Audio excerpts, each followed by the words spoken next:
అందరికీ వందనాలండి. ఎపిఎస్సి పత్రిక 4వ అధ్యాయాన్ని చదువుకుందాం.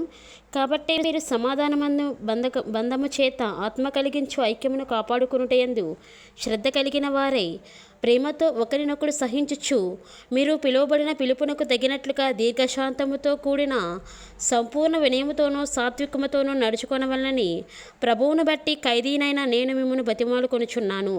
శరీరం ఒక్కటే, ఆత్మయు ఒక్కడే. ఆ ప్రకారమే మీ పిలుపు విషయమై ఒక్కటే నిరీక్షణ ఎందుటకు పిలువబడితిరి. ప్రభువు ఒక్కడే, విశ్వాసం ఒక్కటే, బాప్తిస్మం ఒక్కటే, అందరికీ తండ్రి అయిన దేవుడు ఒక్కడే. ఆయన అందరికీ పైగా ఉన్నవాడే అందరిలోనే వ్యాపించి అందరిలో ఉన్నాడు. అయితే మనలో ప్రతి వానికిని క్రీస్తు అనుగ్రహించు పరము యొక్క పరిమాణము చొప్పున కృప ఇయ్యబడెను. అందుచేత ఆయన ఆరోహణమైనప్పుడు చెరగా పట్టుకుని పోయి మనుషులకు ఈవులను అనుగ్రహించనని చెప్పబడి ఉన్నది. ఆరోహణం ఆయననగా ఆయన భూమి యొక్క క్రింది భాగములకు దిగిననియు అర్థమిచ్చుచున్నది కదా.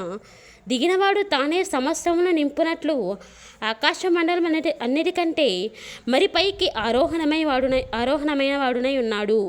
మనమందరము విశ్వాస విషయంలోనూ దేవుని కుమారుని గూర్చిన జ్ఞాన విషయంలోనూ ఏకత్వం పొంది సంపూర్ణ పురుషులకు వరకు అనగా క్రీస్తునకు కలిగిన సంపూర్ణతకు సమానమైన సంపూర్ణత కలవారమగు వరకు ఆయన ఇలాగూ నియమించెను.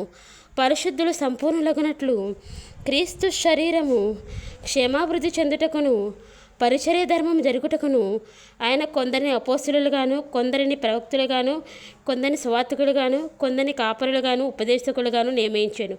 అందువలన మనం ఇక మీదట పసిపిల్లలమై ఉండి మనుష్యుల మాయోపాయముల చేత వంచనతోనూ తప్పు మార్గమునకు లాగు కుయుక్తితోనూ గాలికి కొట్టుకొని పోవునట్లు కల్పింపబడిన ప్రతి ఉపదేశమునకు ఇటు అటు కొట్టుకొని పోవచ్చు అలల చేత ఎగరగొట్టబడిన వారమైనట్లుండక ప్రేమ కలిగి సత్యము చెప్పుచు క్రీస్తు వలె ఉండటకు మనం అన్ని విషయములలో ఎదుగుదము. ఆయన శిరస్సై ఉన్నాడు. ఆయన నుండి సర్వశరీరము చక్కగా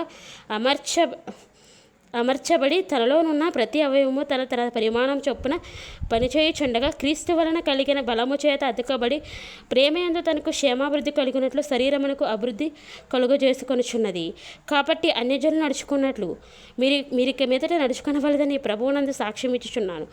వారైతే అంధకారమైన మనస్సు కలవారై తమ హృదయ కాఠిన్యము వలన తమలోనున్న అజ్ఞానము చేత దేవుని వలన కలుగు జీవములో నుండి వేరుపరచబడిన వారై తమ మనస్సునకు కలిగిన వ్యర్థత అనుసరించి నడుచుకొనుచున్నారు. వారు సిగ్గులేని వారై ఉండి నానా విధమైన అపవిత్రతను అత్యాసక్తితో జరిగించుటకు తమ్మును తామే కాముకత్వమునకు అప్పగించుకుండ్రి. అయితే మీరు యేసుని గూర్చి విని ఆయన యందు సత్యము ఉన్నట్టుగానే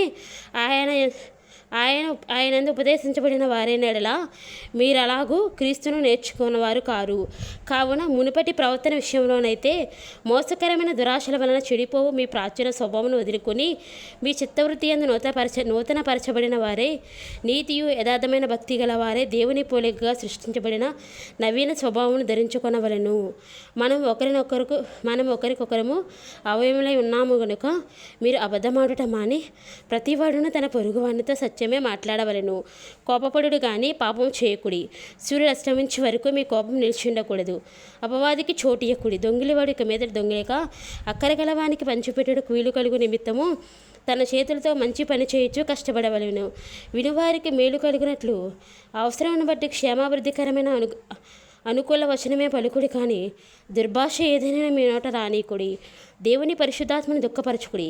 విమోచన దినం వరకు ఆయన యందు మీరు ముద్రింపబడి ఉన్నారు. సమస్తమైన ద్వేషము, కోపము, క్రోధము, అల్లరి, దూషణ, సకలమైన దుష్టత్వము మీరు విసర్జించుడి. ఒకని యెడల ఒకడు దయ కలిగి కరుణా హృదయులై క్రీస్తునందు దేవుడు మిమ్మల్ని క్షమించిన ప్రకారము మీరును ఒకరినొకరు క్షమించుడి. దేవుడు తన పరిశుద్ధమైన వాక్యం దీవించి ఆశీర్వదించును గాక. ఆమేన్. ప్రార్థన చేసుకుందామండి. పరిశుద్ధమైన తండ్రి, సర్వాధికారమైన ప్రభా, సర్వాంతర్యమైన తండ్రి, నీ కొందనములు, స్తుతులు, స్తోత్రములు ప్రభా. యొక్కనైనా ఎఫెసీ పత్రిక 4వ అధ్యాయాన్ని ప్రభా మేము ధ్యానం చేసుకోవడానికి మాకు ఇచ్చిన గొప్ప శ్రేష్టమైన అవకాశమును బట్టి నీ ఘనమైన పాదములు, కొందనములు, స్తుతులు, స్తోత్రములు చెల్లించుకుంటున్నాం ప్రభా. అల్ఫులము, అయోగ్యులము, తండ్రి అని పిలవడానికి సరిపోయినటువంటి మమ్మల్ని ప్రభా మీరు క్షమించి మీ కృపతో నాయన మమ్మల్ని ఇంతవరకు సజీవంగా ఉంచినందుకు నీకు వందనాలు ప్రభా. ఈ యొక్క వాక్యాన్ని విన్న బిడ్డలను ప్రభా తండ్రి వారి యొక్క నాయన యేసయ్య వారి ఏదో కదవగా కలిగి ప్రభా నీ యొక్క సన్నిధిలో మొరపెడుతూ ఉన్నారో ప్రభా తండ్రి వారికి దయచేయండి ప్రభా. వారి అడిగి ప్రతి ఈవిని పొందుకునేలాగా సహాయం దయచేయండి అయ్యా. వారికి జీవితంలో ప్రభా ప్రతి ఒక్క అసాధ్యమైన కార్యాన్ని ప్రభా మీరు జరిగించండి ప్రభా. ఎందుకంటే ఈ లోకంలో మీకు అసాధ్యమైనది ఏది లేదు కదా ప్రభా. అయ్యా సమస్తము మీకు సాధ్యమే కదా ప్రభా. ఆ బిడ్డలలో మీ కృపను చూపించండి ప్రభా. మీ కొందనాలు ఈ యొక్క ఆనంద మాసంలో ప్రభా తండ్రి ప్రతి ఒక్క బిడ్డ కుటుంబంలో ఆనందం నాయన విలువిరిసిలాగున సహాయం దయచేయండి ప్రభా. అయ్యా తండ్రి మీ కరుణ చూపించండి ప్రభా. మీ కృపను చూపించండి తండ్రి. దేవాది దేవుడివైన యేసయ్య సర్వాధికారివైన తండ్రి అయ్యా నీ వచ్చే చివరి గడియల్లో మేము ఉన్నాం ప్రభా. మా హృదయమందు ప్రభా తండ్రి అనుదినము ప్రభా తండ్రి నేను ధ్యానించుకుంటూ ప్రభా తండ్రి నాయన యేసయ్య దుప్పి నీటి వాగుల కొరకు ఎంతగా ఆశపడుతుందో ప్రభా. మా ప్రాణం కూడా నీ వాక్యం కొరకు అంతగా ఆశపడి ప్రభా నీ కొరకు ఆశ కలిగి ఉండేవారుగా ఆసక్తి కలిగి దాన్ని నెరవేర్చమన్నావు కదా ప్రభా. ఆసక్తి కలిగి ప్రభా నీ వాక్యాన్ని ప్రభా మా హృదయం మీద భద్రం చేసుకుని వాక్యానుసారంగా నెరవేర్చుకు జీవితాన్ని మాకు కలిగి ఉండడానికి సహాయం చేయండి ప్రభా.